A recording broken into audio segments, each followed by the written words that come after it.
We are now live streaming on Facebook. Trust me.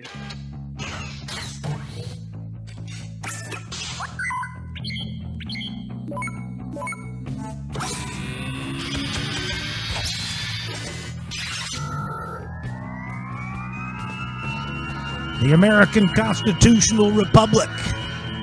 Affairs of state in Oklahoma. The beliefs, principles, opinions, and views of people like you. This is 3D Politics. Featuring creator and editor of Sooner Politics, expert on Oklahoma state government, professional advocate for mental health care, state committeeman for Tulsa GOP, David Van. Also featuring David Oldham, founder and scholar of Constitutional Grounds, political leader, educational speaker, former state of Oklahoma elector, United States Electoral College, David Oldham. And, of course, your host sounds a lot like the announcer, director, and host, Tommy McKay, your comedian, political humorist, father of five, and former Tulsa Mayoral Candidate, Tommy McKay. Oh, there we are, kids. So let's see if we can bring in David Van. We're going to see if we can beam him in with a clean transporter. Let's see what he's got. Oh, look, he's already there. And so we'll also beam in David Oldham. This is very tricky stuff, and Scotty is in the Jeffers tube. How do I get rid of that big, giant cube? Oh, my God. It was tough, wasn't it? Evidently, you make it look there tough. It is, my God. It's my job. It's my freaking job. Oh, sorry. All right.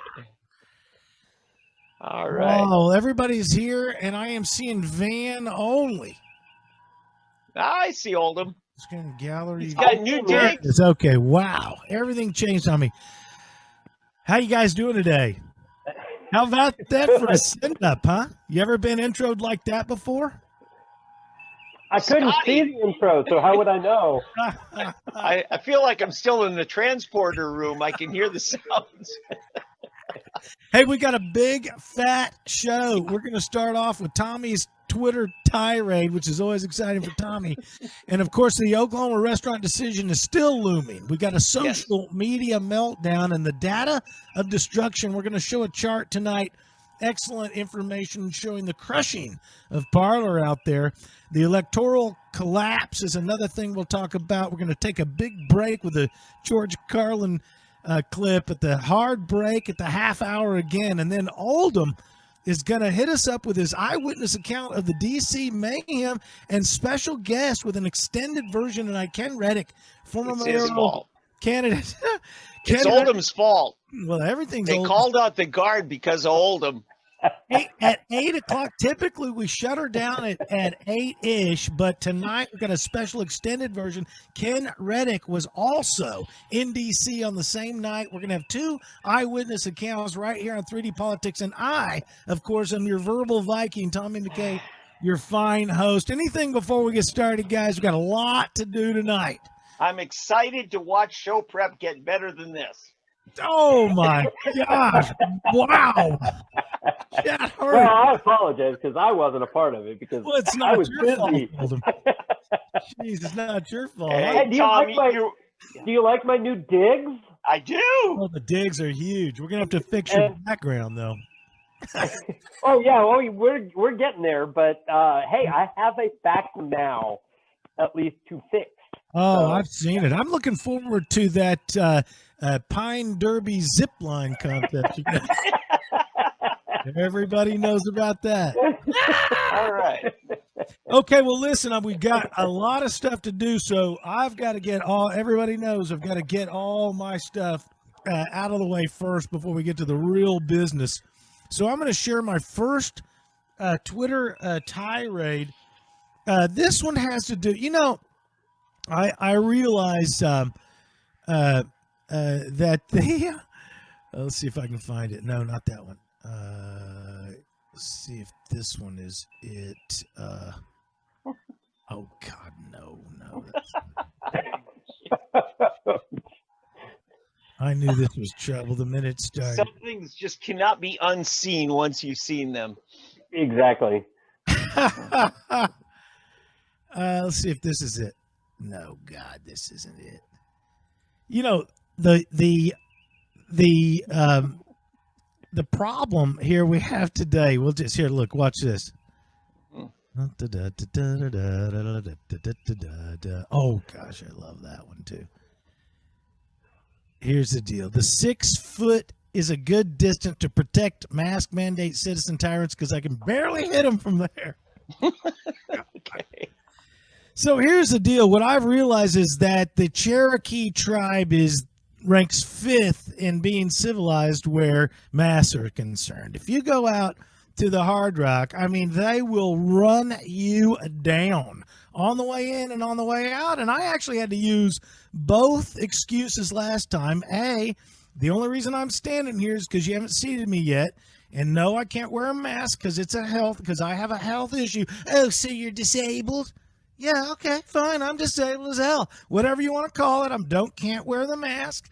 And then and I said, I need you to just step back also because you're way too close to me. Yeah, thank you. I mean, you disregard your first rule to step up to me to tell me to wear a mask.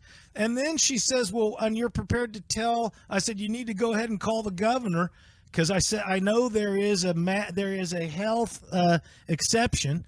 And then she says, and you're prepared to tell me what it is? And I said, no, there's HIPAA laws that keep me from telling you what it is. So you guys got your all self-boxed in. Not only is there a health exclusion, but also I can't tell you what my exclusion is. Tom, last April, Mayor Bynum said we have to take a citizen's word of honor on that and not badger them to tell you all their health history. All right. So anyway, Bynum said that. How's that for citing? I missed my other setup, but here's the one. Deborah Gist. Here she is. She thinks she's also a comedian, where she says there must, and I'm responding to her with my little picture here. She says that there must be massive investment in security at the Capitol. Our elected officials deserve to be safe. Of course, this is January 8th from Deborah Gist responding to the stuff at the Capitol that we'll talk about tonight. Alternately, she says, there could be drills multiple times a year where Congress practices hiding under desks. I have some third graders who can help with those plans.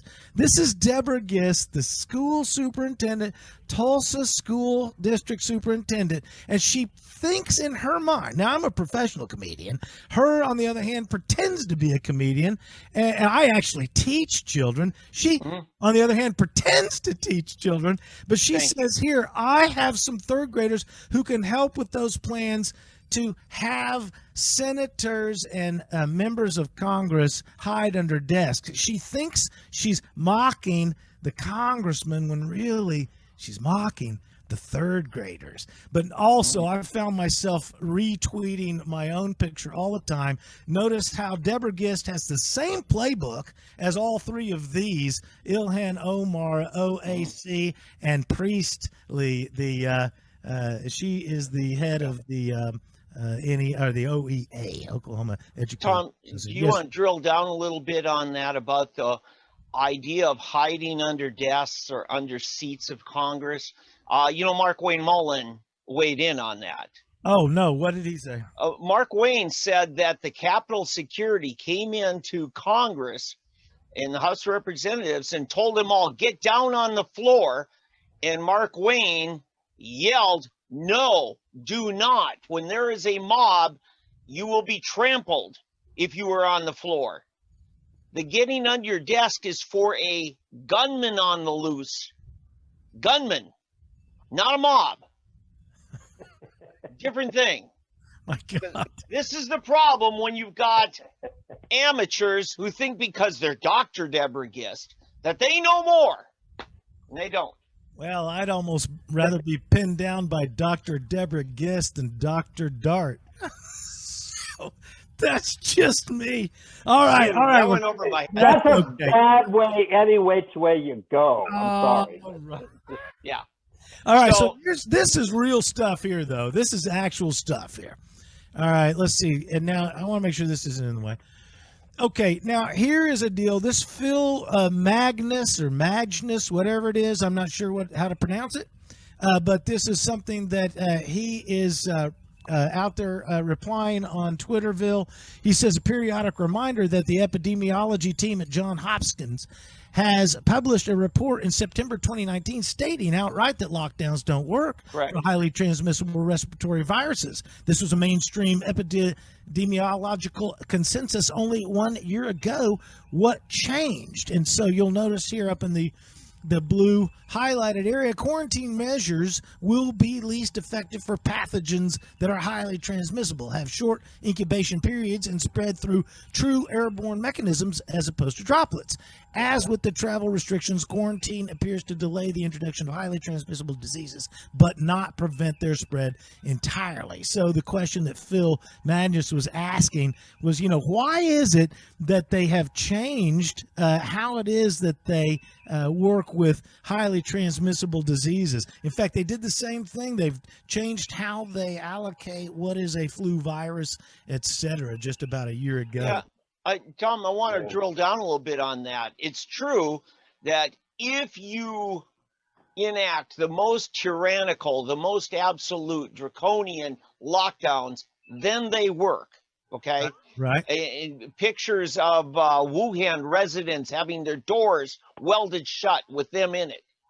Okay. So it can work, but just not in a society that has any civil liberties. Well, I always make the distinction is that, totalitarian control is not science. I mean, just because I could, make me dictator for a year and I'll wipe out all the crime in Oklahoma. I mean, Right. well, that's not what we're talking about, Tom. Yeah. Of course it's not what you're talking about, because it's all about control and really it's selective outrage and selective control. Yeah. They love to get outraged about some and then not. Tom, let me just throw the COVID update in here with that while we're in it.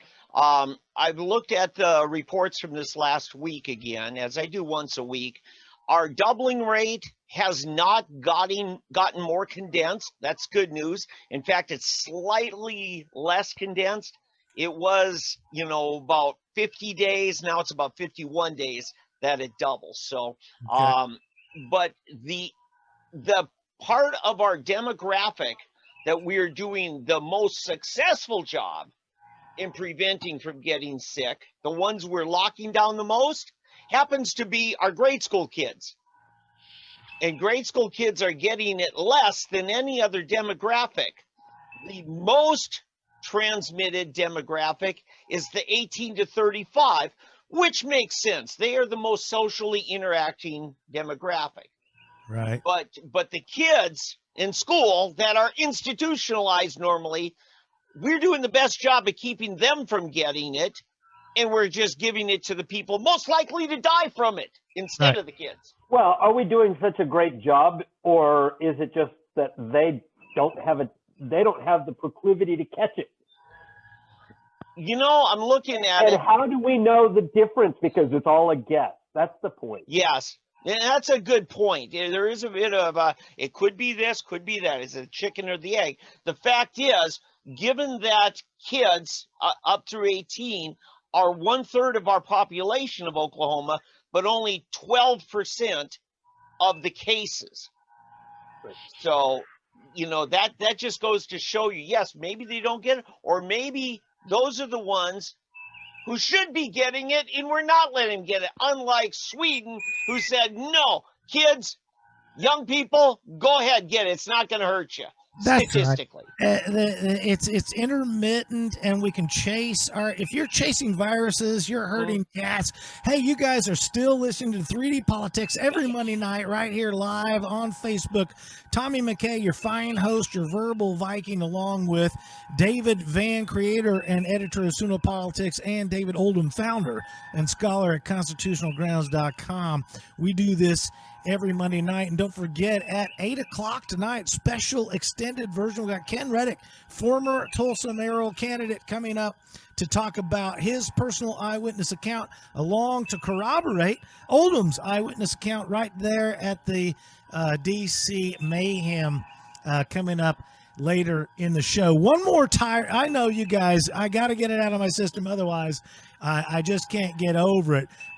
Here is my last tirade that I want to share. And this has to do with James Lankford and Kelly Loeffler.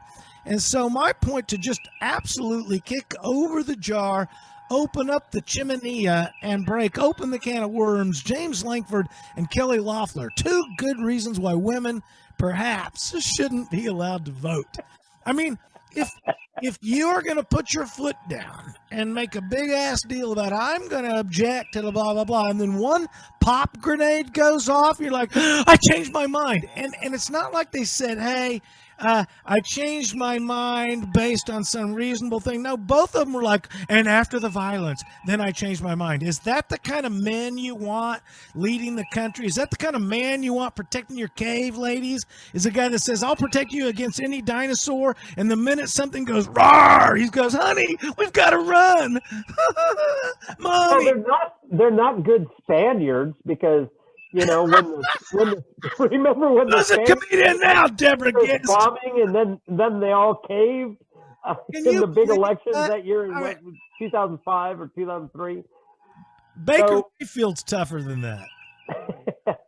But I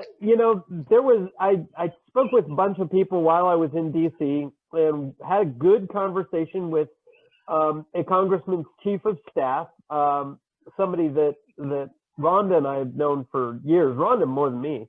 Right. And so we got in, we spoke with him and got his congressman's perspective on things. And it was a different perspective. And so I can understand sort of where they come from. I don't like that their morality is subject to the immorality of other people. So in other words, it was good beforehand, but now, because of a few of the 500,000 or however many people were there who were actually abiding lawfully and weren't inside the Capitol and mobbing and all of that, that all of a sudden their morality is going to change and they're going to get indignant and do something completely different. That was more a couple hours ago. Van, what do you know? Well, yeah, and before we get too far into that, that basically is letting the media direct the agenda and what your position is, and it's it's slavish devotion to the media and wanting to be accepted by them. At the very least, because it's emotional reaction. That's my thing about the whole. You're going to put your foot down and say, I believe I'm going to vote for something, and then there's a big fat fight, Yeah. And then you're like, oh, I changed my mind because there was conflict. Well, you're the last person I want in my foxhole. Okay. Hey, constitutional myself. No, constitutional law is dependent upon pop culture and popularity within the media, don't you know? It was okay to argue constitutional about electoral integrity until you had some bad press. Then we got to throw it away. Right. And the next time one of these Loeffler or Lankford says, oh, I'll stand up for something, I'm like, bull crap. Because the minute if the door creaks or somebody steps or something goes bump in the night, you'll jump off the bandwagon immediately. It's little cowards. You don't have to worry about Kelly. I was going to say, you don't have to worry about Kelly Loeffler anymore. You know me, Oldham. I'll never. He lost, according to the fair elections of Georgia that abide by all the rules. All right. Well, I'm not one to let things go, so I'll still worry. You want to get into the social media thing next, Tom? Or real quick, I want to touch on this thing that's still looming. And Van, I know you got your finger on the pulse, but Governor Stitt's COVID-19 curfew on Oklahoma bars, restaurants still can't be enforced. Judge rules. This is according to the Oklahoman. Josh Delaney and David Dishman had to work together to come up with this story. January 9th, 2021, but Susan Stallings extended a temporary restraining order against Governor Kevin Stitt in the state on Friday following evidentiary hearing. I just love when I can use the word evidentiary. The case involved a challenge over the enforcement of Stitt's executive order that prohibited serving bar and restaurant customers after 11, which I thought anyway. Stitt issued the order in an attempt to help stem the spread of COVID-19, if that is your real name. So anyway, we're still wondering, right? Yes, we are. And Frank had said Friday after the hearings, he said executive order is not law, at least not in this context. It's not law. Unless these restaurants were actually employees of the governor, he doesn't have unilateral power to order what they do. Go ahead. Strategically, if you have a contract with the federal government, then your company is under duress of the governmental law, even though you're technically a private company. Only insofar as you interact with the government. And that you are interacting on your own. No, not at all. Well, an example might be if there was at the governor's mansion a cafeteria for the visitors, and you had a contract with him, and he said, "Oh yeah, by the way, we're going to shut down 11 p.m. at night." You know, I mean, that's kind of a weird, unthinkable, unreasonable thing. That's what government can do to run their business, but they can't dictate that you have to quit working at 11 o'clock. Right. You can go to another job and go 24 hours. Okay. Good news in this, guys. Not only when this was filed, it got the initial court date, it got the injunction. Okay. Then when they didn't make their deadline to have their hearing on December 30th, the judge extended the injunction. Then she had the hearing last Friday, and she said, "We'll get back. Let me ponder this." And again, I'm extending the injunction. Now, the wrap-up I've read from the reporters that were in the court, the governor's office looked pathetic. They had no defense. Abel looked pathetic. And I mean, listen, when you got the liberal TV stations in Oklahoma City talking about how pathetic it is, believe me, they would be covered in pathetic. Let's say it like it is, boys. I mean, the Abel Commission looked like they'd had too much to drink. There you go.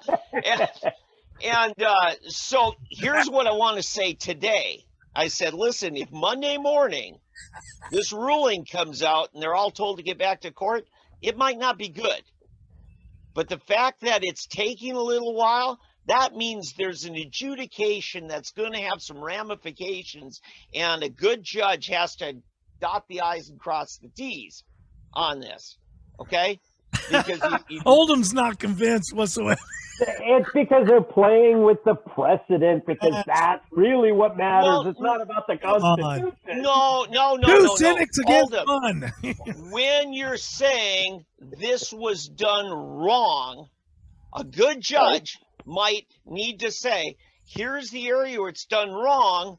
Here's the area that I might be willing to listen to something, an argument. Or say, here's the area where it was done wrong.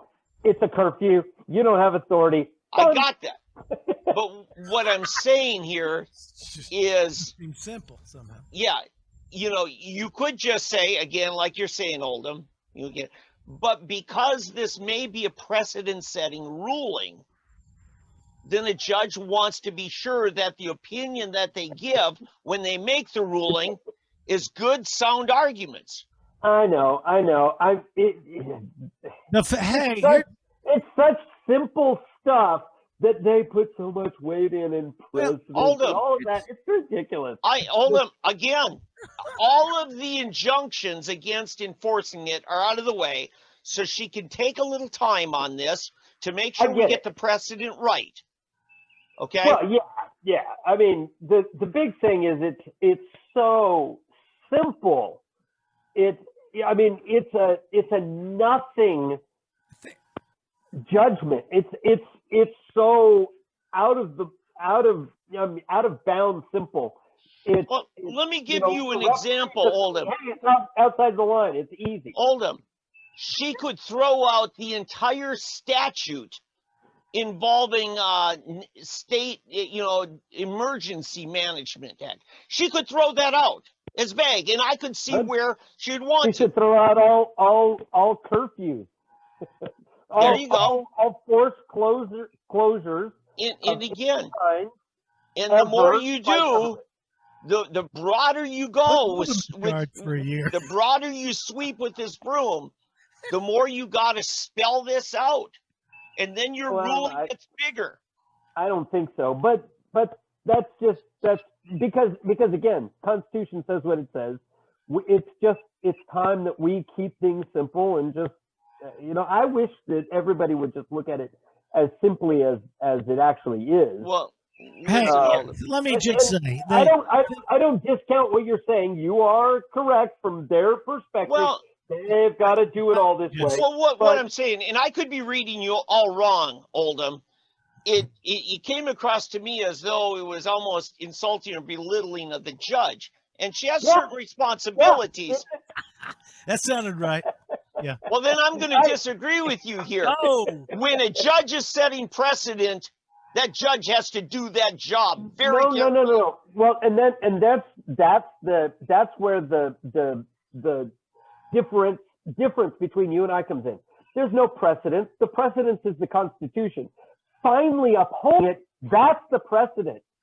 It's not about, we need to explain this and that, other than to educate people about what the Constitution earlier Van said something about, any good judge. And this is also, Oldham keeps talking about how simple it is. And the fact is, things that are profound and simple are oftentimes difficult to grasp in their simplicity.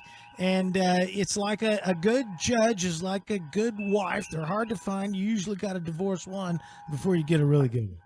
I just want to say, so far this judge has done nothing wrong. A lot wrong. of work to get there, guys. Took a lot of work. I am not critical of the judge in where she has gone with the case. That is correct. Good. The problem is in the legitimizing of the illegal, unconstitutional laws that have gotten us here to this place in the first place. And they just need to be slammed. It's illegal. It's unconstitutional based on X, Y, or Z. The Fourth and Fifth Amendments. Done. Enough said. Move on. Okay. And that's all he has to do.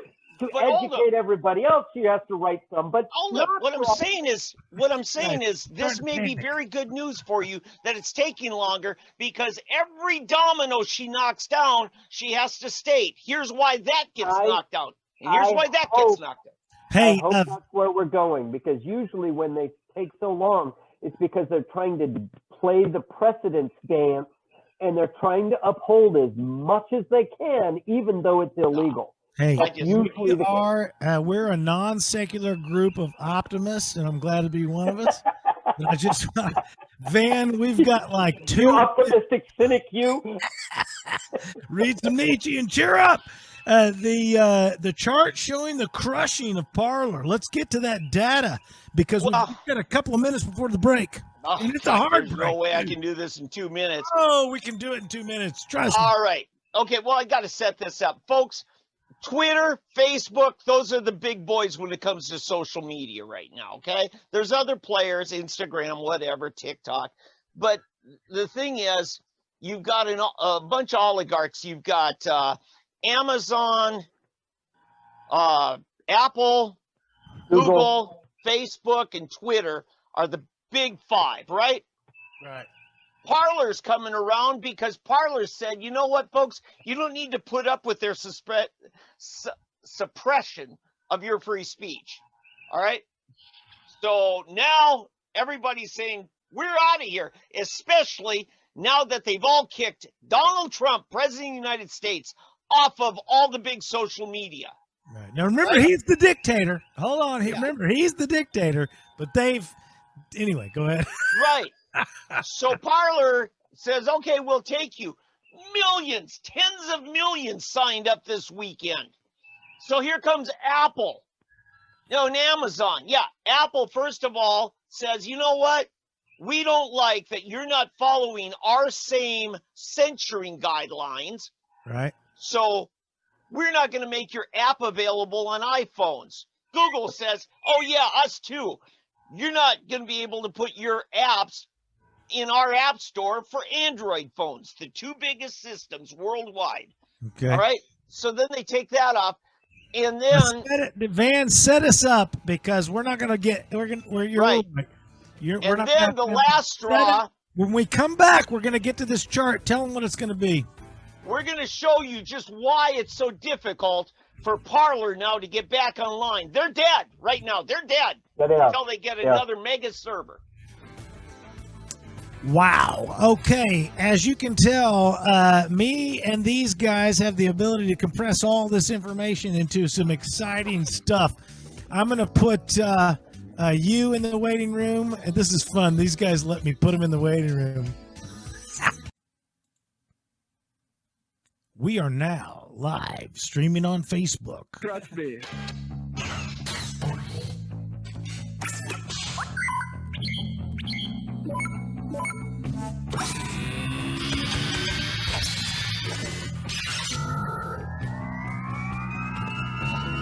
The American Constitutional Republic.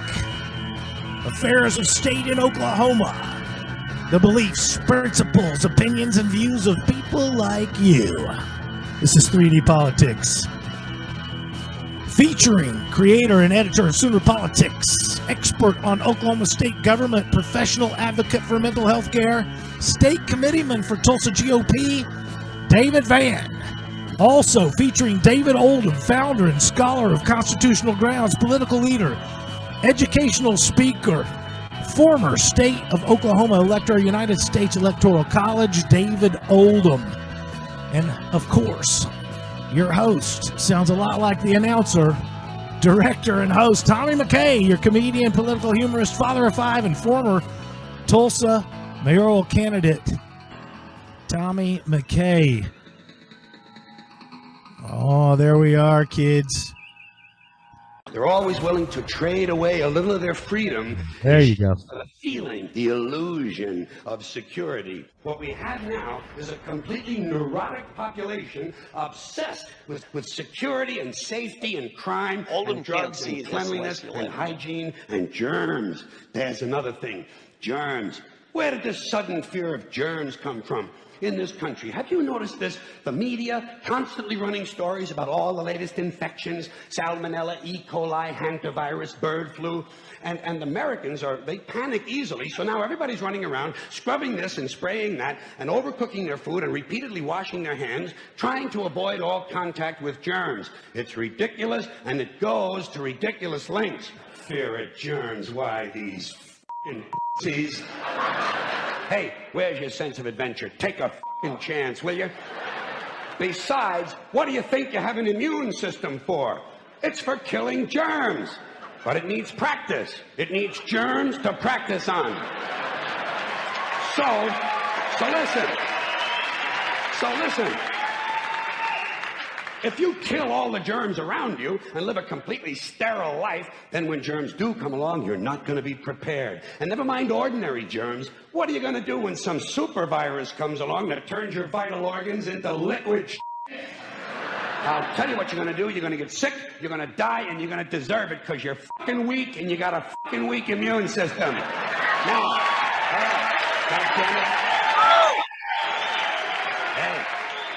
let me tell you a true story about immunization, okay? When I was a little boy in New York City in the 1940s, we swam in the Hudson River, and it was filled with raw sewage, okay?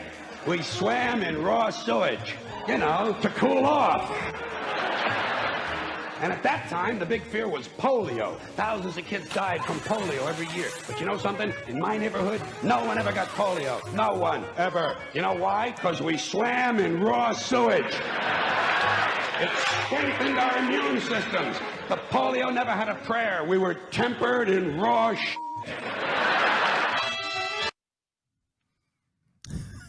There we go. Oh, there it is. Let's go ahead and let Oldham back in. Dang it. Oldham Poor didn't get to Oldham. see or hear that. I pushed him out because I'm pretending like I know what I'm doing. It's horrible. 3D politics. There you go. There's Oldham. Once again, 3D politics every single Monday night, right here on Facebook Live.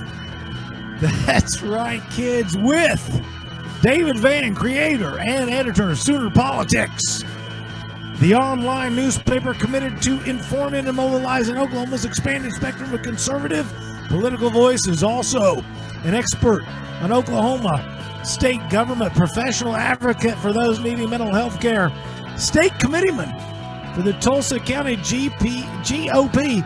Find him at SoonerPolitics.org.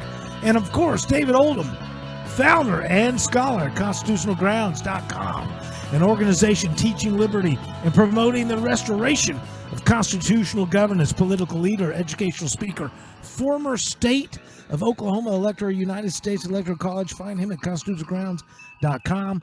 And, of course, me, Tommy McKay, your fine host, I swear, for your verbal Viking. I swear I'll just say whatever I want. And so here we are in 3D politics. Now, let's get to this chart that literally shows us, I forget because I don't do numbers, Absolutely. I do rhythm. And Oldham is what does this chart show us? Because I had a lot of fun during the break. I have no idea what we're talking about. Right. In Oldham, you jump in here on this. Basically, on the big mega scale, whatever the website is, with the super high traffic, there's only so many servers globally that can handle that kind of architecture. Now, one of them happens to be about 50 miles from Tulsa. It's up in Pryor, outside of Pryor at the Mid-America Industrial Park. That's where Google's biggest server farm is. Okay? And by the way, for those of you who care, Oklahoma is subsidizing Google by giving them electrical rates below market prices. Wait a minute. Yes, they are. Okay? So we're giving them a sweet deal to them.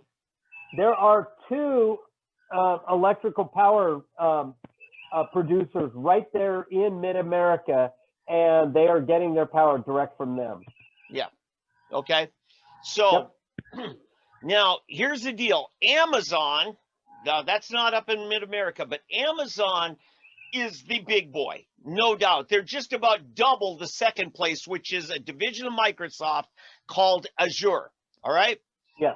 And then Google Cloud, which again, up here in Pryor, that's third place, just 9%. Now, this list here of what, 7 or 8 of them, that makes up 80% worldwide. The other 20% are all small, little, less than 1% or so. What most people need to understand is that when they order their web service or their hosting service from somebody, usually those people are reselling one of these 9 their service. Yeah. So they don't actually have their own services. So I have my web service through Fat Cow, and they probably go through Amazon. So if Amazon, the big tech people hate me, they could probably knock me off, despite everybody else's objections. Yeah. Now, Oracle, which was, I remember one of the leaders 20 years ago said, you're going to do your computing on the cloud. It's just a matter of time. Oracle's been left in the dust. They're 2% here. Man, I hate the kid. I don't want to be rude, but I am because I'm the verbal Viking. Like, if we're not going to refer to this chart for a second, kill it. Well, right. I just was showing you where Oracle is. You see where Oracle is? Hold on, because I can't stand to now look at your beautiful face without a giant screen. There it is. Okay. I don't mind to go back to the chart because I'm slow on numbers. I don't get the chart. I saw big blue lines and they were pretty. It looked like a girl curved in. I like that. But I was like, I don't know what the chart meant. It meant nothing to me. Well, yeah. Now I'm going to put it together for you. All right. Go back to that the chart. I don't care. I just want to know what the chart means. no, I went through the list there. You've got But I don't know. Okay. huh? Go ahead. Okay. So I don't Google. know what the chart meant. Okay, that's what I'm saying. Okay. This is Oh. $100 billion a year business, and there's very few players globally. So that's the important thing to understand about this. And so what I want to say here, that server farm up in Pryor is so expensive that their property tax is so massive, Pryor Public Schools gets absolutely no state aid because their county property tax is more than enough to bump them off the No charts. wonder I don't understand, because everything works counterintuitive. If you actually do well, you get punished. And if you don't do well, then you get help. And if you get too much help, then you get punished. Well, Like, right. Now keep in mind. Socialism. God, it's Okay. like being married. Okay. Anyway. Now, keep in mind, the only other scenario we have in Oklahoma like this is the big wind farms in western Oklahoma. You've got about 25, 30 school districts that get no state aid because the property tax on those massive wind farms. We're talking multi-billions of dollars, okay? So just need you guys to understand that. I'm So, with you, buddy. Right. So for Parler this weekend was estimated to have a market value of about $1 billion all of a sudden. They were that huge. I tell you what, the big tech five couldn't have done this worse for themselves, and they realized it, and so they had to kill Parler. They had created the perfect storm for Parler to turn Facebook into another MySpace or another Zanga. Well, what you're talking about is the federal government coming behind Facebook and Twitter to pick them as favorites over Parler and others. They're commiserating to defeat in what they're pretending is a capitalist market when really it's a fascistic collective. Well, that would be true if there's government intervention in here, but no, there's not, other than the Section 230 immunity from lawsuits. Back me up, quick. Okay. There's got to be government intervention here. Well, I'm not quite following, but there's government intervention in the sense that they are granted liability-free. That's just said immunity. Business. Immunity, I guess is the right word. They're granted immunity so that they do not have to be. The laws against libel and Defamation, slander. defamation, and things like that do not apply to them. But they have so departed from being a platform that they are publishers and editors. And they should be totally held up. Right. And so, Tom, this is a government favoritism by omission, by lack of enforcing the rules. Okay, good enough. Yes, because it's arbitrary enforcement of rules. It's selective perception of when you want to say something's an outrage and when you want to say it's not. You can teach passages of the Bible that are reality for 2,500 years. I say, well, that's violence. Well, okay. I guess it is, Yeah, so what I'm saying here is Parler was doing fine this weekend.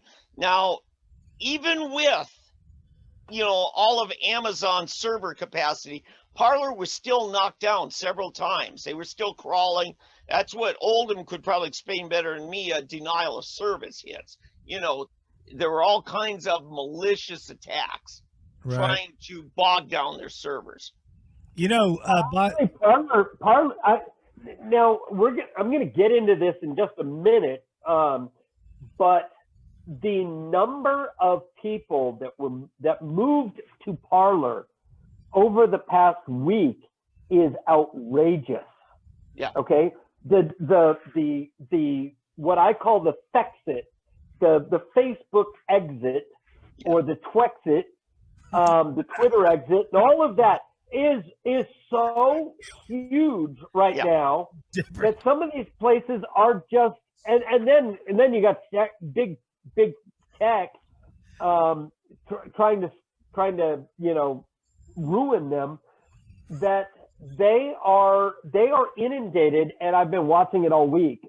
So just understand, you don't need denial of service with Parler right now. That's true. And for anybody who doesn't know, denial of service is a hacker trick where you overload a server so that they can't provide actual service to people. If you're a man and you're married, you know what denial of service is. It's just as easy as it gets. Tom's on his game again, folks. Wrong way of thinking about it. The denial of service is that you get so many requests for service that you can't actually provide. That's exactly right. That's the exact opposite of what you're talking about. Several offers. That's yeah. There you go. It's Boy, like I don't want to touch that, even though I do. Not, man. All those who pretend they want service. That's what gloves are for. Damn it, man. Yes. Yeah. So Alda makes a good point. And if you were Amazon and you were to say, oh no, this wasn't an attack, then you're saying, oh my God, Amazon, your web service weren't as good as we thought, because they're still crawling even when they're on your precious anointed servers. This attack may not have purchased enough bandwidth to be able to handle. No, just so you know, there is a purchase limit at times, and they could have exceeded that. That is possible. There could. The sources I checked with said that the reason why Amazon is so big is they have this dynamic agreement with you. You get billed for what you use. Oh, okay. Okay, so it's like emu. That's what I hear. There you go. Well, you only pay for what you need. That's what I hear. Well, no. Then the idea is that if it all of a sudden pops up that you need it, they provide it, and then they charge you afterwards for it, which is good for everybody. Yes. But the thing is that obviously with Parler, it didn't quite happen that way. But mind you, it wasn't because of denial of service attacks from hackers. It was just from the overload of people who wanted to be on there. And trust me, throughout DC, that was, among other things that I heard, one of the themes was, are you getting off Facebook and going to Parler? Parler. And Gab and MeWe and some of the other places. That was the discussion. I mean, you go to the lobby in the hotel. Yeah. That was the discussion. If it was in the elevator, if it was on the street, that was all part of the discussion. Yeah. Tom? At 8 p.m. we got Ken Reddick coming up, and we're going to talk. We're going to talk. I haven't given my report yet. You better sit. You get under your virtual desk, you children. Point is, at 8 p.m.-ish, because everything's kind of man ahead of his time. He's got to be late every chance he gets to bring the average out of it. We're going to bring Ken Reddick on to talk about the mayhem of the just the electoral meltdown. But first, did you know this thing with Parler is so huge? Bill O'Reilly is actually writing a new book called The Killing of Parler. Yeah. Killing Parler. I got you on it that. ain't gonna happen. And, it ain't gonna happen. Somebody will pick my him up. God. Yes, Scotty. What? Get off my back. This engineer is like being married with this intercom system. Thing is, though, listen, you're listening to 3D Politics every Monday night-ish, 7 p.m.-ish with these guys-ish. Everything is ish, and here we are. Tommy McKay, your fine host, with David Vann, creator and editor of Sooner Politics, and David Oldham, founder and scholar at constitutionalgrounds.com. There's a thing. Scholar title. Oh, I gave it to you. I saw it tattooed on your hat. It's a joke. No, I gave you that, Tyler, and people argued with me. They said, "Where did you get a scholar?" I said, "I say And they say, well, you're stupid. I was like, okay. Yeah. Where'd you get that? Yeah. Tom, I want to say this morning I listened on a national news channel. I can Tom told him. I think his name is Tom Borelli, who is oftentimes on he's on Just the News, which is part of Real America's Voice. And he was pitching for like 20 minutes on this news show. It was like an infomercial. This other social media called Clout Hub. Okay.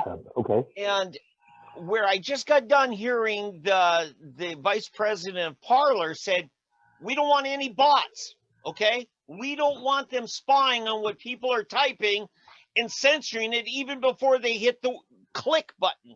Because that's what happened to me this weekend. I literally was typing something sarcastic, and Facebook, before I even sent it was on my mobile device. They said, what you're saying is incorrect. How scary is that? They are in my phone. If I can, do you have a screenshot of that purchase? I wrote an article. It gets worse, guys. It gets worse. Mike, if I could just say, then I swear I'll just shut up, which is a lie. But the thing is, they sarcasm is literally by literal and analytical definition not saying something that is incorrect. That is literally deliberately so. It's the definition of sarcasm. It's like saying something that is literally not true. Okay. Tom, this you'll love then. This is sarcasm. What I was typing on my phone is this. The loving masters of our society have banned Parler.com because Parler won't suppress conservative values in our loving and tolerant society. Okay? I was being a sycophant. And that's when they popped up. Independent fact checkers at lead story say this post has false information to help spread. Well, Oldham's question is, did that happen before you press send? This is what I'm telling you. Okay? Yeah, Let me tell my story. Okay? To help stop the spread of false news, a notice will be added to your post if you decide to share this. I hadn't even pressed send. Okay? This was just on my phone. And so I clicked post anyway, doggone it. And then they post up about this content. Parler is an American microblogging and social networking, and then this is where it gets even worse. Jameson Fott, respected blogger in Muskogee Politico. He said, Dave, do you see what they did? They covered over your stuff with this warning. Now, all I did was post a text, right, with hyperlink. No pictures at all. Facebook said, this photo may be sexually suggestive or show partial nudity. There's no photo. They were defaming me. They were trying. I think you have a lawsuit. You have a lawsuit. Yes. Oh, my gosh. And I thought it was clickbait for me to look. Damn it. These guys have got it on both sides. Now, mind you, for the conservatives, the frosted over, this post has partial falsehood in it. Is partly false, and missing context is their favorite. Best missing context. Which means our side of the story. I'm sorry, because you don't get the context doesn't mean that I'm missing any or that it has any bearing on my post whatsoever. But I was literally parroting the Communist Party line because this is communist censorship. And what they're doing here, this was not by mistake, folks. When they said this might have nudity, what they're trying to do is defame me in my own social circle. Oh, yeah. Right. That's important. Right. Which they That's what happens when they deplatform you. The problem is that Tom and I might actually look at something. That's the problem, Oldham. Don't steal my routine. Don't you dare steal the my rest of your social circle needs to grow up. Well, I know. Look, I know I got friends in low places, but not all of them. I am, baby. Okay. I am. So, but this is what they do. They try to defame you and harm your reputation by whatever means necessary. Right. But first, they knock you off to where you can't respond. then they can have open season. And Alex Jones is I wonder if talking they're going to put up stuff that says like he might be promoting, drug use or illicit gun violence or something like that. The stuff that I put up because I'm promoting the abolition of any law against this show is a total buzzkill. Yeah.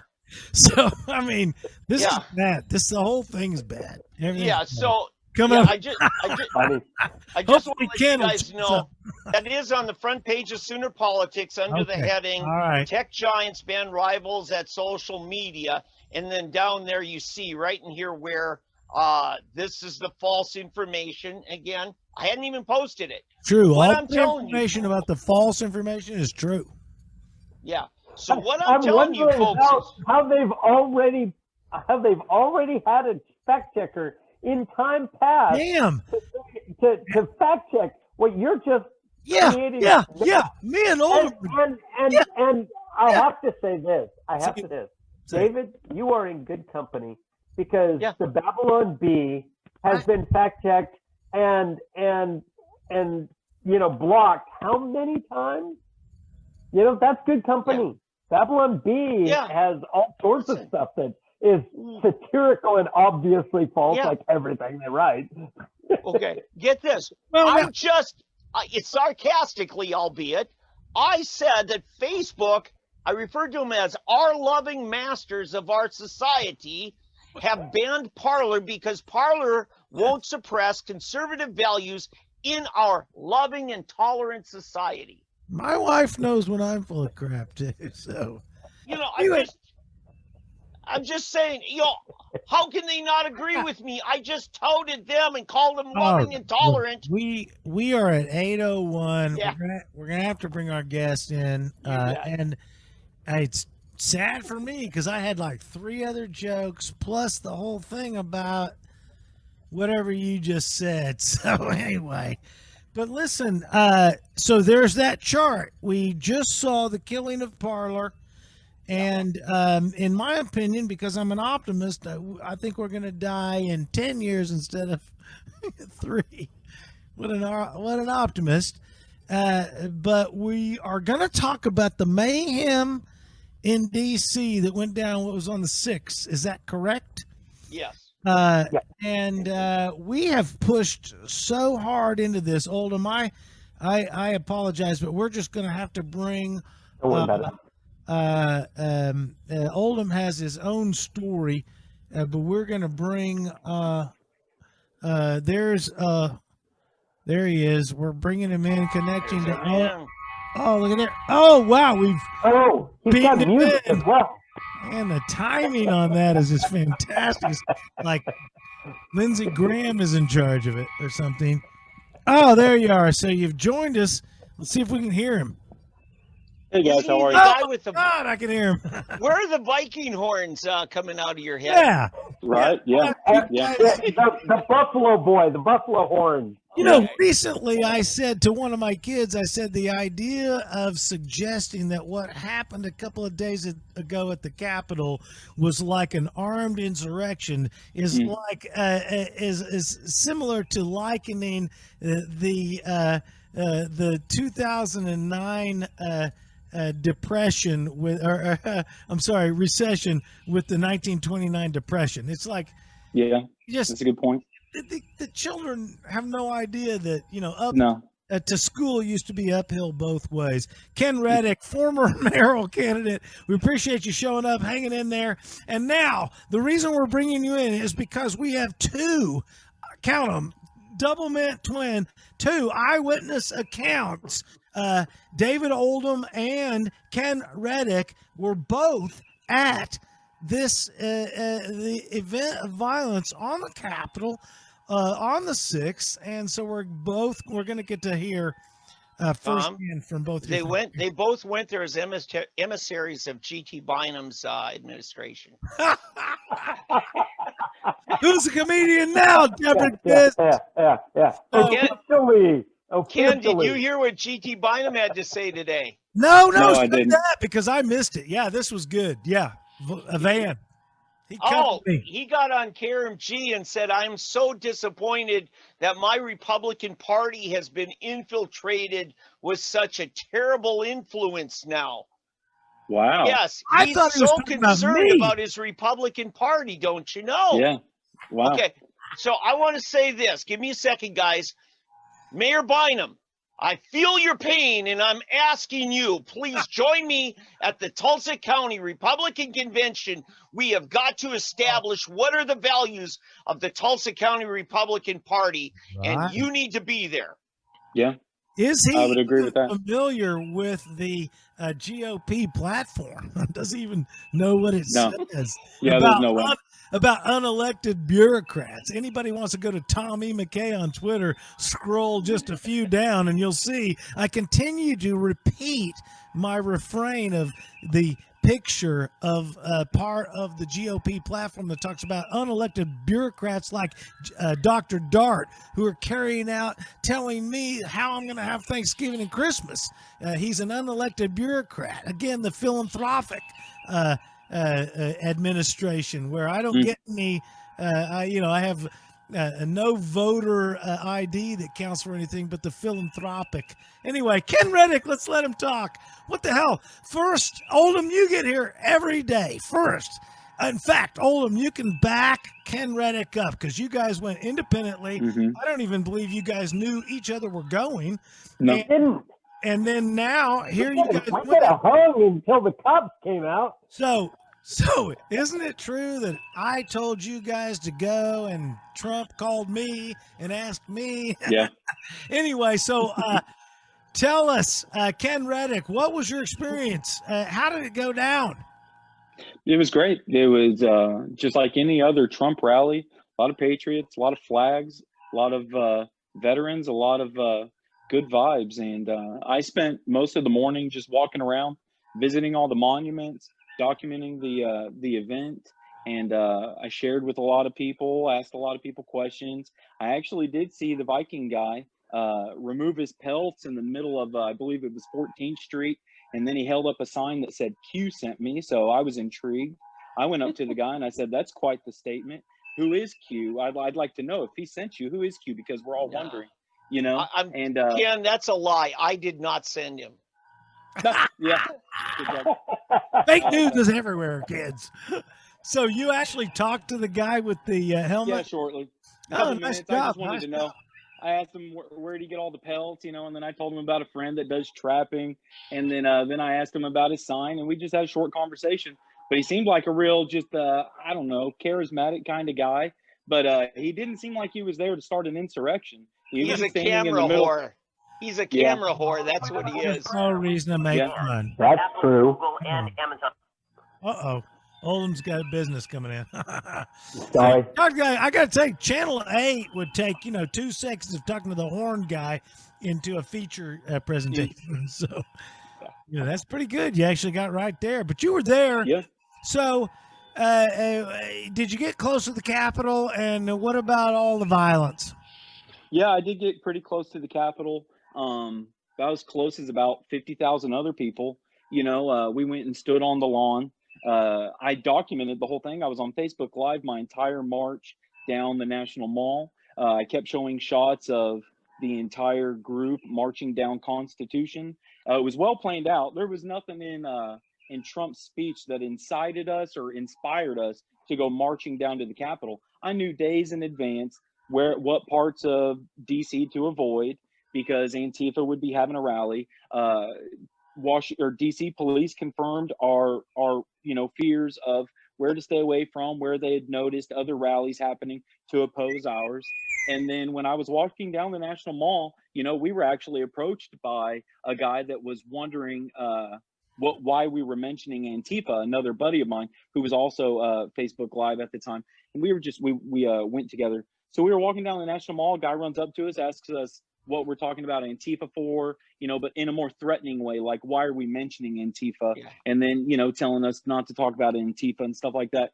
And by the time we were at the front of the line, by the time we walked up to the actual Capitol, they're at the circle where Constitution ends. And I think that's 6th Street that runs north-south.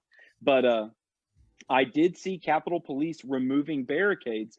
So I started to walk that way thinking, there's my route up. I can get up through there because I didn't want to climb a wall where everyone was standing. So turns out, I don't know why he was moving the barricades, because as soon as he did that, a lot of people charged through, and it seemed like about a half a dozen to a dozen Capitol Police officers did follow them up, you know, in about a half sprint speed all the way up to the stairs where the scaffolding and everything was. Ken, yeah. This is important. Was that Okay. the west side of the Capitol or the east Yes. side, Supreme Court? The west side. West side. The west side. Gotcha. Where Yeah. the So inauguration stages. it's the mall side. Correct. Yes, correct. Yeah. The National Mall side, Correct. where they host the inauguration. Okay. Correct. Okay. So they run up, and you know, a dozen guys take the scaffolding where I think it looked like a camera mount, national televised camera mount scaffolding. They mount their flags up to the top of that. Yep. Everyone stands back, and you know, the Capitol Police form a wall, and you know, it didn't seem any different than anywhere else that we had ever stood and just you know in a large group waiting to hear some information. It was about 12:30 p.m. there, and we knew that the joint session was going to start at 1 p.m. and we knew they would go alphabetically, and we knew that the first state that would probably be challenged would be Arizona. So all this news is spreading all around the crowd. We're all very just you know. Ken, one more thing. Trump continued to speak till after 1 p.m. That's so true. Trump was still holding his speech, and his last comments at the end of the speech was, now everybody march peaceably to the Capitol. So that breach happened before Trump even told anybody. As a freak, I will say he did not use the word peaceably, to my recollection. Peacefully, yes. Yes, I have the recording. He said peacefully. He said peacefully. All right. I might be losing you. Oh.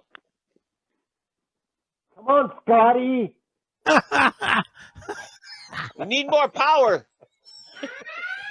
We've got I can't do it, Captain. Got him more power. I can't do it, Captain. I told you I need more time. It was literally last episode I needed more power. There he is.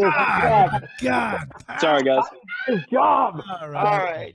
Transporter works. Scotty. Last thing I heard you say, David, was Trump's speech ran till a little after 1, and you were there before 1. There was already a breach of the Capitol, and the last comments Trump made in his speech, he says, "I want you to march up here with the group and peaceably and patriotically go to the Capitol."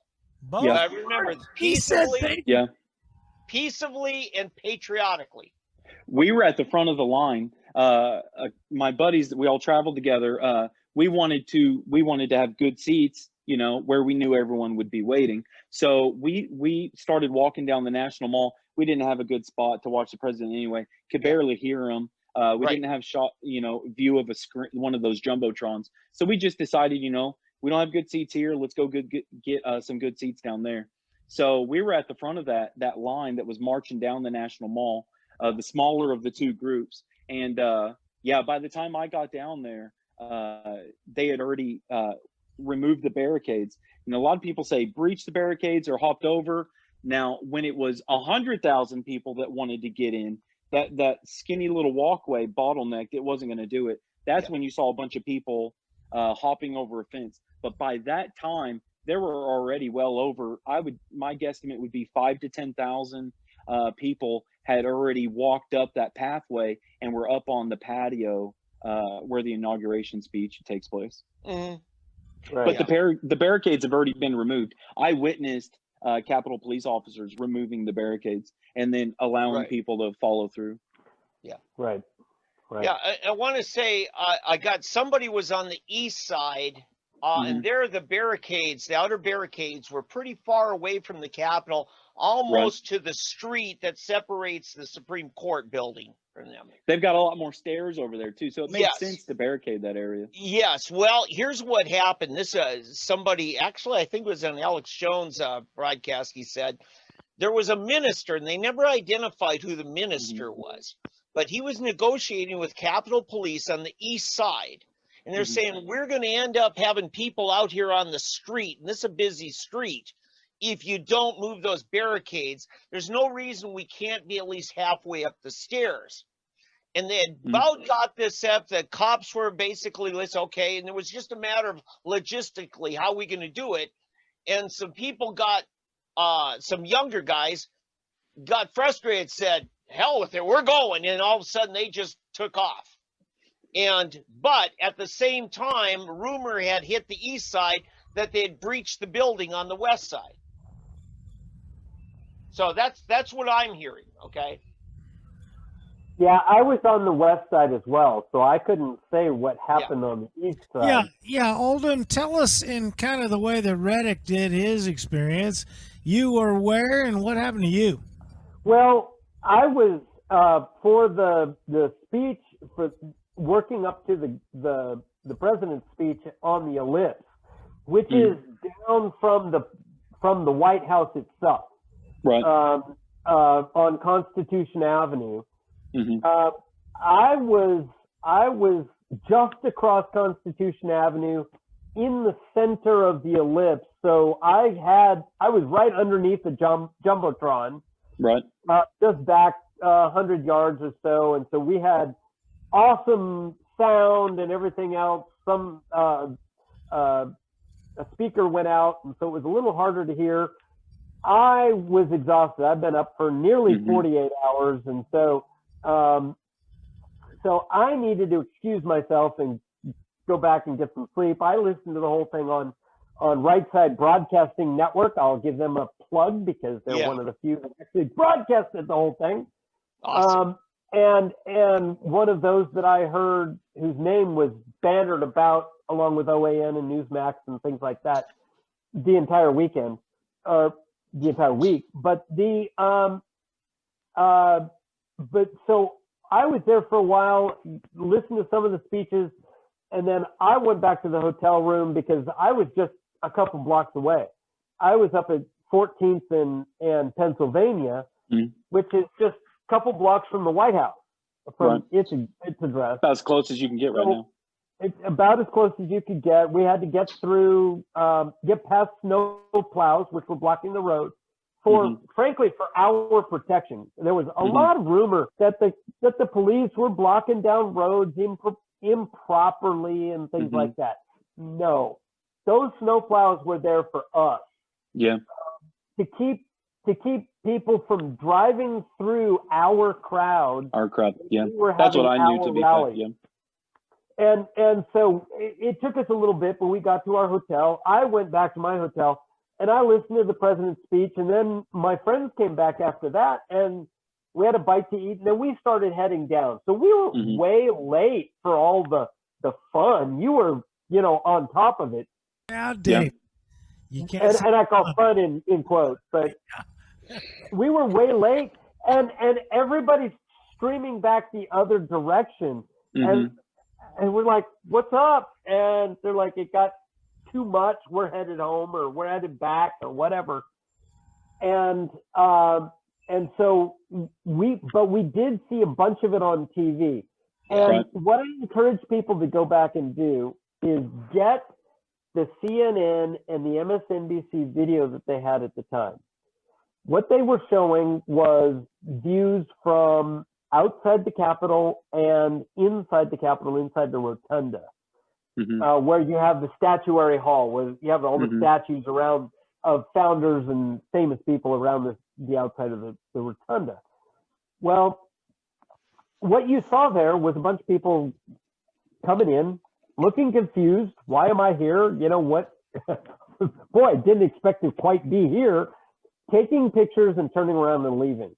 A couple of guys with flags stepped over the rope barriers, the rope lines, and waved their flags around. No vandalism, nothing like that. Tom, give me a second here to, I'm just going to pull up this map real quick so people can see what they're talking about. If you guys can see this here, this is the ellipse. If you can see my mouse cursor, that's just to the south of the White House. Now, if you go a little further past the eclipse, behind it is the Washington Monument, Correct. which is dead center of the mall. But here's what Correct. I want to show you. Here's what I want to show you. From the Washington Monument, you've got probably a good half-hour walk, and that's if there's nobody exactly in your right. way, to get all the way to the Capitol, get around the reflection pool, the Grant Monument, before you even get close to any steps of the Capitol or the mezzanine around the south side. So Correct. I just want people to understand logistically, there were crowds on the west side here, which is normally what looks out all the way across to Washington, to the Lincoln Memorial in the distance. And then on the east side, facing the Supreme Court, there's this big open area. And yes, like I said, a lot of stages. Alex Jones happened to say his stage was on the north side up here of the Capitol. And he said he was actually called by the White House, and they begged him, get the people away from the building. And he was begging people to get away from the building. He said, we don't want another Kent State. That's a quote. And he said, this is not us. This is not what we're doing. And he's blaming Q for this, as well as Antifa. So let me stop sharing that. And I just want people I'm going to to share see who are something. familiar. Since you bring up Antifa, I want to share with you what actually happened. And so let me share my screen here and find it right here. And let me just play this part of the video here. Is this your video? Hang on. It is video that was taken in the crowd. It was not me, but it was taken in the crowd, and I became aware of it. So hang on, let me share it again. Hey, you guys are listening to David Oldham with 3dpolitics.com. Go ahead. Okay, hang on. Here we go. There, and I have to share sound. Sorry, I didn't have the sound shared. This is harder than look.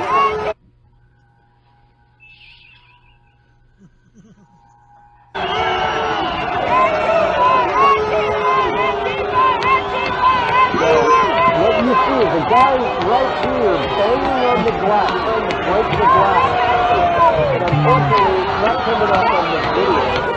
David, we can't hear you, David. Hold them. Okay. The audio too loud for us to hear your narration. I am so sorry. Okay, so here's what happened. We have no idea your narration. Can you hear me now? Yeah. Yeah. Okay. So what you just saw was a guy banging on the glass above the door on the east side. Okay? Oh, the east side.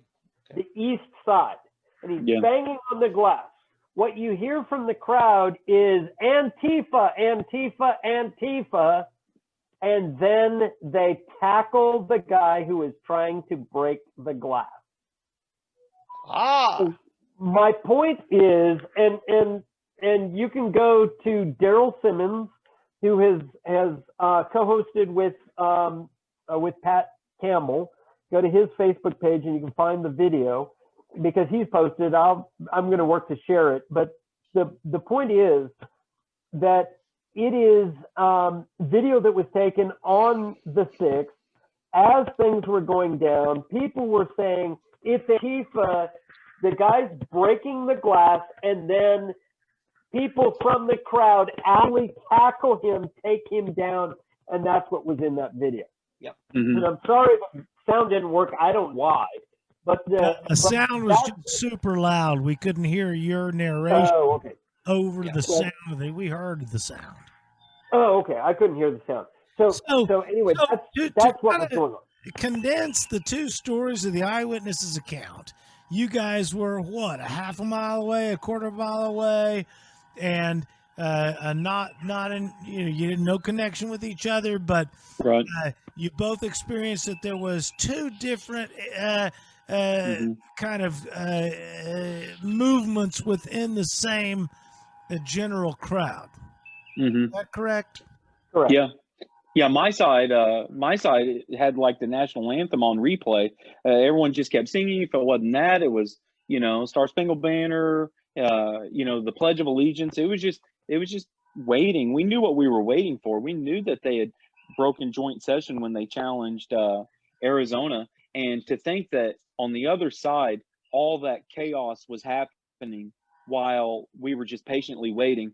It became obvious that they wanted everyone away from the Capitol shortly after, when they broke session and they were debating Arizona. That's when they started shooting flash grenades, tear gas canisters, and rubber bullets across our entire area. Right. It seems like to me that they have afforded Trump less security at the Capitol that they normally do of other presidents. I can't imagine that 250,000 people would descend on Washington for Obama and they wouldn't have, had the National Guard. Right. There, Well, remember, Trump was at the White House. He was never at the Capitol. Okay. Only Pence and the congressional members were at the Capitol. Yeah. And so they did have some. It was weird, the security. It was, and the way that they played it, that was strange. Because I've been in DC when things were cracking down. Well, 4 years ago for the inaugural, and there was a lot more police presence in a lot of different areas that there wasn't this time around. Until you got. I want to commend somebody for something I never thought I'd commend him for. Alex Jones has spent most of this last weekend knocking down ridiculous conspiracy theories. Oh, wow. And that is awesome. It's kind of like Roger Stone having to rein in the National Enquirer folks. Yeah. Right? Yes. Now, Alex Jones spent a lot of time yesterday pointing out timeline, and he said, there's no way that anybody attending Trump's speech was part of that invasion. Logistically, it couldn't happen. And because the invasion happened before anything was said by Trump, even referring to a march. Correct. Yeah.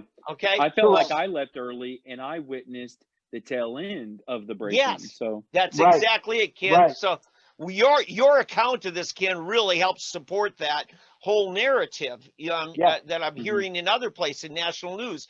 Another thing, Trump never flew out of the nation, as it was said last night, and as they said Friday night, that he got into a cargo plane and flew to Texas.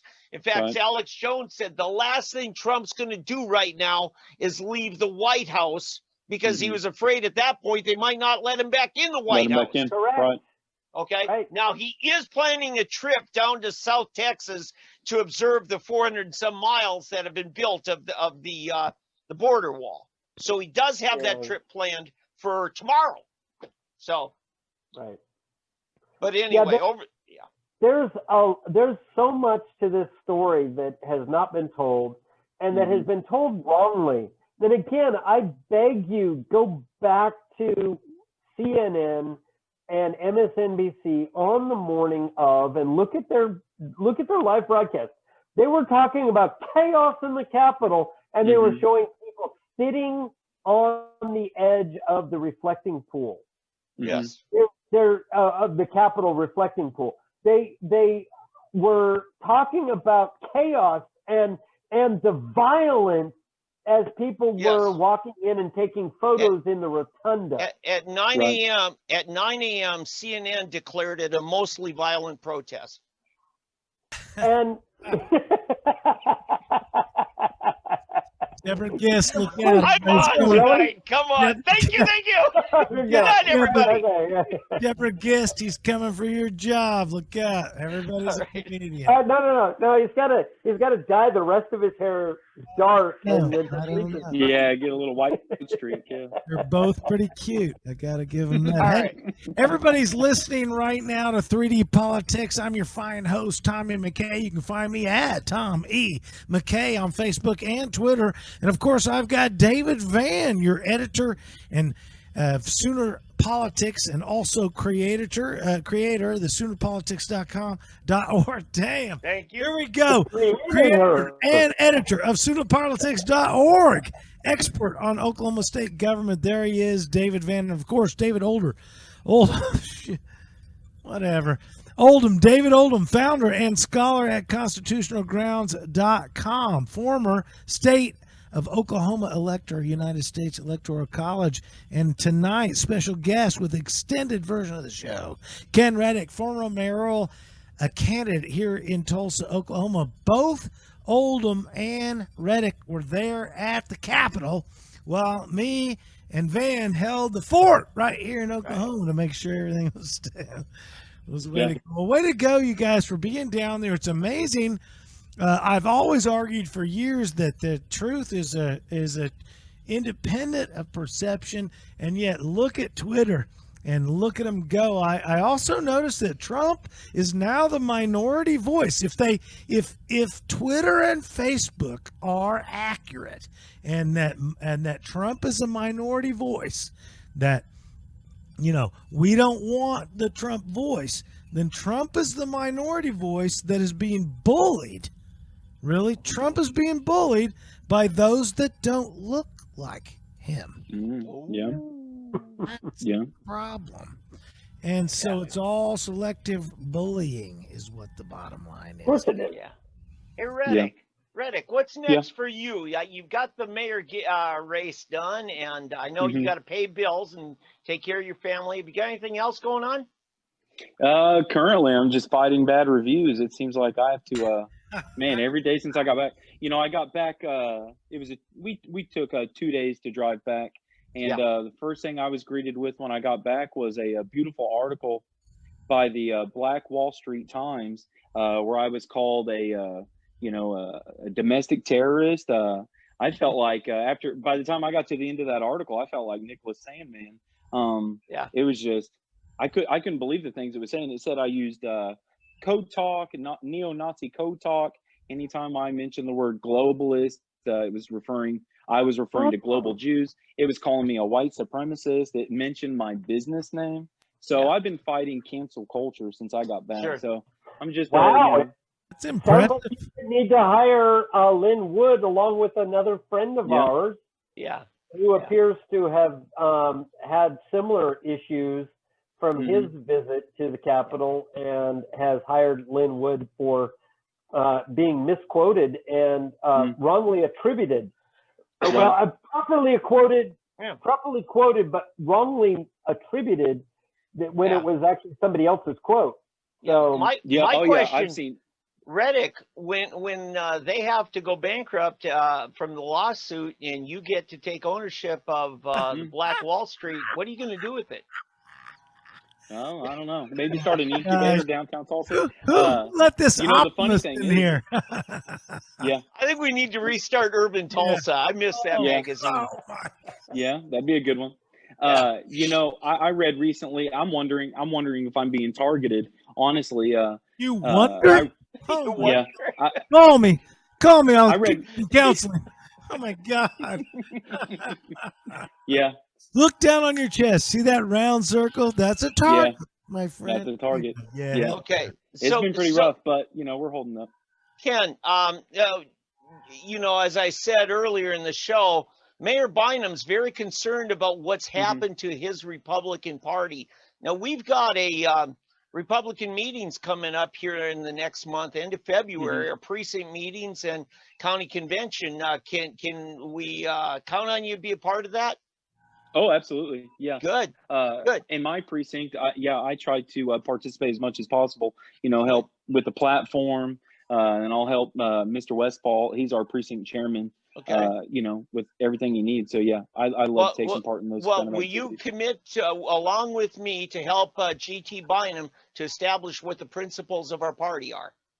Oh, absolutely. I think that was probably the root meaning behind my entire campaign was just to hold him accountable. Yeah. Well, try to I think we need to help him define what the Republican Party is. After all, he's never been to a county Republican convention. Well, he told us he doesn't go. It did surprise me when he talked about something about how important it was that there was bipartisan support for rejection of the violence at the La-di-da. But when I ran against G.T. Bynum, he had no care for what partisanship was. He wanted non-partisanship. He didn't identify any labels of which side of zero you fall on. Yeah. Right. So we've got my problem, Ken, and I got a real bone to pick for you. This is a tough question. I got some fence work I need. Oh yeah, you did mention that. Yeah. And I keep telling my wife, but Ken, he's cut. You made the mistake of saying, Ken, when you have some free time. Oh, No, I'll use that. I'm a contractor too, Ken. I love that line. So no, I do actually need fence work, but the problem I have is that any honorable fellow like you, is that I was going to make a joke against me, but it's a waste of time. Well, our mutual friend. Dan, hold on. What I was saying was, an honorable guy like you, Reddick, I don't believe we have time. I didn't run for mayor because I always wanted to be mayor. When I was G.T. Bynum was like, one day I'll be mayor. I can't wait. Like me, I was like, I don't want to be mayor. And then one day I was like, holy shit, we're all going to die if I don't be mayor. And then I didn't get to be. So I still think we're all going to die. And then Reddick comes along and he's like, maybe I'll be mayor. Like, yeah. But then you're not. And so that's why I asked you last time you were on the show.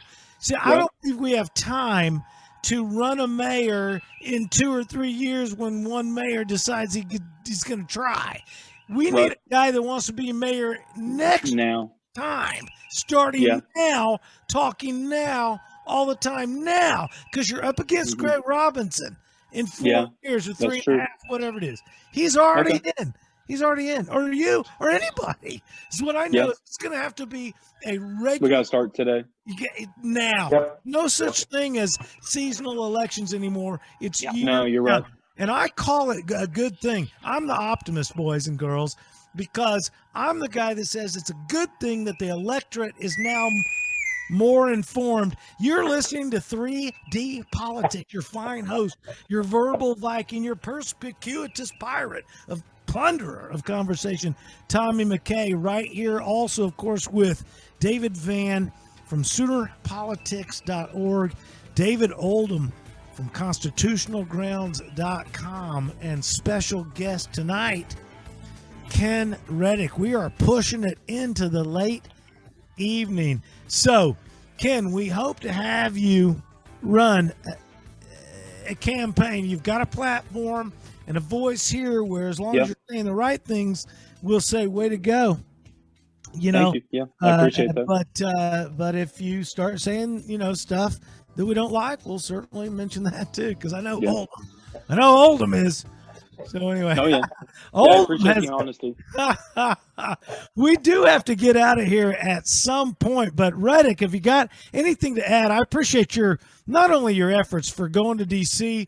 and doing all the business there, but also your efforts of running for office. I've done it, and it's not easy. It takes a lot of effort. Yep. And people are like, oh, you got, it doesn't matter how small the politics are. There's threats, and that's what they do. That's the truth. And so, anyway, I saw recently a thing about they were arguing whether Nazi Germany, even though they called themselves National Socialists, right? Mm-hmm. So the thing I saw recently. I think it was on Facebook. So picture of Hitler, and they're saying, well, they call themselves National Socialists. And so properly, people are saying, well, so socialism is bad because Nazis and Hitler are bad. But the socialists never liked that. And they come out of the woodwork. They're saying, whoa, no. He was a fascist. And the fascists are like, well, no. He's not a fascist. He's a socialist. So the socialists and the fascists go back and forth about how, no. Even though they call themselves National Socialists, that's not what they were. They were something else. So I got a question for the boys. It's a It's a what do you call it? A word question. So a farmer has 2 cows and 1 duck. The duck carries a flag saying, "I am a cow." How many cows does the farmer have? Van? 2. 2. Oldham? No idea because it's not enough information. Oldham. Okay, Reddick, play the game. What the hell? Yeah, it sounds like 2. But did you realize, even though that duck is carrying a flag? That's the problem we have, because Peggy from the Tulsa World Opinion page, she thinks that even though they were carrying Trump flags, she knows what they really were, or otherwise. No, she knows that what they were was Trump, even though, I mean, it's ridiculous that because you carry the flag, they're going to force. This is the definition of a bigot, is that they force associate an individual into a group. You don't get to say, well, I don't believe this and I don't believe that. They say, oh, no, you supported Trump 2 years ago, so you are a bigot, my friend. We got to close it out at some point. Reddick, what do you got to say before we get out of here? Support local businesses. It's going to be a hard season for everyone, and fight back against that cancel culture. The modern day brown shirts are out to get us. Oldham, what do you got? Hey, Broken Arrow is entertaining a new mask mandate. Councilor Parks is deaf to try to get one. Meet 19th of January. Location yet to be announced, but keep that in mind. Broken Arrow is the only place in Tulsa County without a mask mandate or resolution. Nice. Yeah, it's a good reason to move there.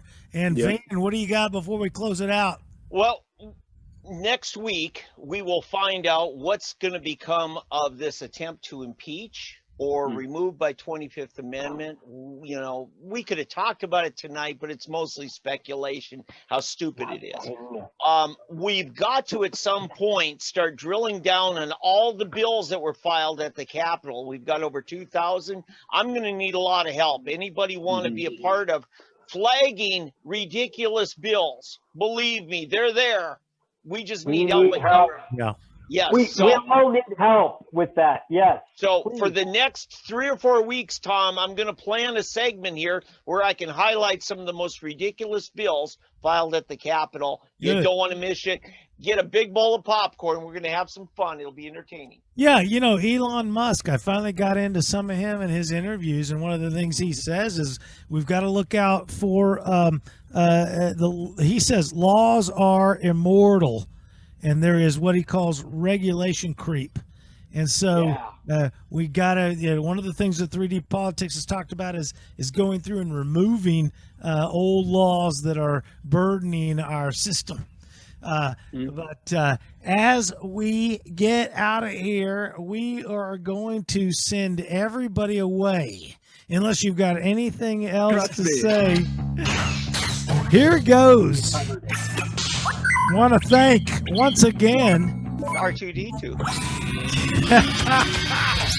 No, I made that singer myself. My noise. I'm gonna keep on it. Ken Reddick, thanks for being here. We hope to have you back again. Run for mayor. I think I will most definitely support you. Call me. I swear I do need fencing. Okay. Thank you very much. There he goes. David Oldham, founder and scholar at constitutionalgrounds.com. See him. There he goes. Thanks for being here, David. I appreciate it. And once again, of course, my amazing cohort, David Van, editor, creator of SoonerPolitics.org. See him we'll see you again next week, David. Thanks for being here. And of course, I am your fantastic host, Tommy McKay, your verbal Viking and perspicuitous pirate, plunderer of conversation. We'll see you again next week, right here on 3dpolitics.com.